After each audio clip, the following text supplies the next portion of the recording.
मोदी जी आपने बहुत महंगाई कर दी है, यहाँ तक कि पेंसिल रबर तक महंगी कर दी है और मेरी मैगी के दाम भी बढ़ा दिए हैं। अब मेरी मम्मी पेंसिल मांगने पर मारती है। मोदी सरकार को 6 साल की बच्ची कृति के लिए इस पत्र ने अपनी छवि के लिए सतर्क कर दिया। संसद के दोनों सदनों में बहस के लिए सरकार भी तैयार हो गई, जबकि वित्त मंत्री की अस्वस्थता के नाम पर विपक्ष की इस मांग को इस सत्र की शुरुआत से ही ठुकराया जा रहा था। लोकसभा में इस बहस पर मनीष तिवारी ने सरकार को घेरा। उन्होंने आंकड़े देकर बताया कि देश में पिछले 14 महीनों से महंगाई दर दहाई अंक में है और ये 30 साल में सबसे ज्यादा है। मनीष तिवारी ने कहा कि पेंसिल, शार्पनर जैसी चीजों की जीएसटी बढ़ाकर सरकार बच्चों तक को बख्श नहीं रही। ये जो महंगाई पे चर्चा है, ये एक व्यापक परिप्रेक्ष्य में हो रही है और उस परिप्रेक्ष्य का मैं इस सदन के समक्ष जिक्र करना जरूरी समझता हूं।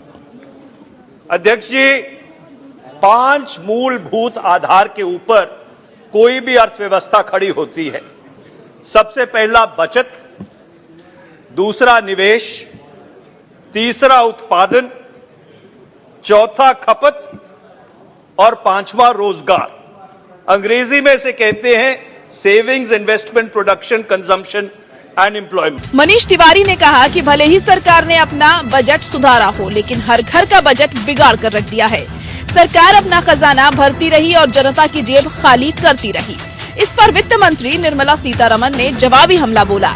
वित्त मंत्री ने भी राजनीति का जवाब राजनीति से देते हुए कहा कि उन्होंने दावा किया कि तमाम मुसीबतों के बावजूद देश में महंगाई का आंकड़ा 7% के नीचे रखने में सरकार कामयाब रही है। इन प्रिंसिपल ऑयल बॉन्ड गलत था, क्योंकि तब इंप्रेशन लोगों को ये बोला गया कि हम आपका सब्सिडी दे रहे हैं, इसीलिए आपके तेल का प्राइस कम होगा। मगर सब्सिडी नहीं दिया, वो ऑयल मार्केट कंपनी के ऊपर बोझ बना करके लोन के ऊपर, बॉन्ड के ऊपर, ऑयल मार्केटिंग कंपनीज के ऊपर डाल दिया। उस समय लगा कि वो पैसा ऑयल मार्केटिंग कंपनी उनको दे रहे हैं, जो सरकार बजट के द्वारा देना था। मगर वो पैसा उनके सब्सिडी नहीं है, अभी मोदी जी भरपाई कर रहे हैं उसका। सो तब का सब्सिडी अब का मोदी जी का सब्सिडी बन रही है। हालांकि सच्चाई ये भी है कि पिछले 3 महीनों में खुदरा महंगाई का आंकड़ा 7% से ऊपर ही रहा है। लेकिन उन्होंने याद दिलाया कि यूपीए सरकार के दौरान पूरे 22 महीने महंगाई का आंकड़ा 9% से ऊपर रहा और 9 महीने तो ऐसे रहे जब महंगाई 10% से ऊपर यानी 2 अंकों में पहुंच चुकी थी। हालांकि वो ये बताना भूल गयी कि जिस दौरान महंगाई उस ऊंचाई पर थी, तब देश की तरक्की की रफ्तार क्या थी। लेकिन निर्मला सीतारमण ने महामारी, दूसरी लहर, ओमिक्रॉन, रूस यूक्रेन युद्ध के हवाले से अमेरिका समेत दूसरे देशों में मंदी के हालात का जिक्र करते हुए फख्र से बताया कि देश में मंदी आने की कतई आशंका नहीं है। वहीं राज्यसभा में भी विपक्ष की तरफ से शक्ति सिंह गोहिल, ई करीम और डेरेक ओब्रायन ने सरकार पर निशाना साधा।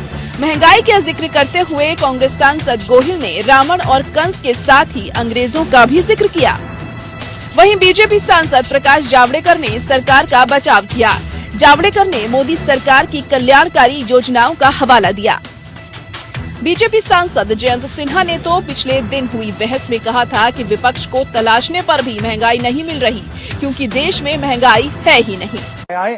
झारखंड एक अति गरीब एक राज्य है, तो आप किसी गरीब की थाली को देखिए और उससे पूछे कि आज चावल के लिए तुमको क्या भाव देना पड़ रहा है, तो आपको बताएगा कि चावल आज आपको मुफ्त मिल रहा है। दाल भी आपको बहुत कम दाम में मिल रही है, बहुत मुफ्त मिल रही है आपको। अगर आप देखें कि सब्जी जो पहले 10-15 रुपए की मिला करती थी, आप जाकर हाट में, बाजार में, हाट में लिया करते थे, आज भी वो सब्जी 8 साल के बाद आपको जो 10-15 रुपए की मिल रही थी, ज्यादा 15-20 रुपए की मिलती है सीजन में। लेकिन बीजेपी सांसद निशिकांत दुबे के बयान पर बवाल हुआ।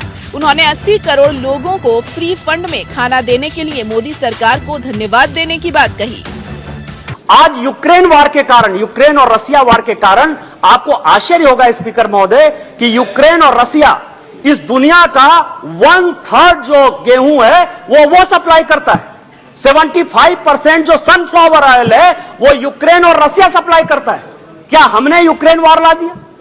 क्या हमने पूरी दुनिया के किसानों को कहा कि आप प्रोडक्शन कम करो? उसके बावजूद भी हमारे प्रधानमंत्री यदि 80 करोड़ गरीबों को फ्री का खाना दे रहे हैं। निशिकांत दुबे के बयान पर एनसीपी सांसद सुप्रिया सुले ने तीखी प्रतिक्रिया दी। उन्होंने इस सोच के लिए मोदी सरकार की आलोचना की। कांग्रेस नेता राहुल गांधी ने भी फ्री फंड का खाना देने के बयान पर ट्वीट कर ऐतराज जताया है। राहुल गांधी ने कहा है कि इन्हें महंगाई कैसे दिखेगी, क्योंकि सरकार मित्रों को फ्री फंड में देश की संपत्ति बेच रही है। बहरहाल भले ही सरकार दूसरे देशों का हवाला देकर बचाव कर रही है, लेकिन ये भी सच है कि पिछले 1 साल से खाने से लेकर ईंधन तक सभी चीजों में तेजी से जनता की जेब खाली कर दी गई है। आटा, दूध, दाल, खाने का तेल या फिर पेट्रोल डीजल के दामों में पिछले 1 साल में काफी अंतर आया है। गेहूं की बम्पर पैदावार के बावजूद आटे की खुदरा कीमत पिछले 12 साल में सबसे ज्यादा है। वहीं पिछले 1 साल में तो करीब 9.25% की बढ़ोतरी हुई है।